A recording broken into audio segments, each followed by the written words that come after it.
Ever trust the names on your pigments? Take two. Gambling 1980, bought in around 2018, I'm guessing. You can see that it is clearly marked PG18. Then, needing to replace my supply back in 2023 here, I bought multiple tubes of Gambling 1980. Viridian now has been changed to PG18, PBK11, which is a black, and a PG7, which is phthalo. So, Viridian it is not. Let's take a look at the two. Original 1980 Viridian. This is the multiple hue Viridian.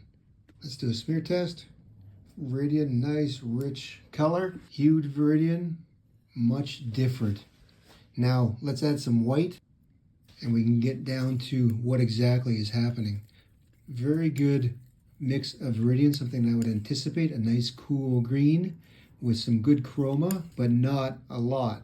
Looking into this hue of a Viridian, you can instantly see that the chroma is much duller, and that's the introduction of black. And they've added the phthalo to compensate for that, but it just never gets there. So what you get is a very dull, low chromatic blue-green over a richer, more chromatic blue-green, and much preferred by myself and probably many others. If you're just looking for a Viridian, look for only PG18, not a hue that is disguised as the real thing.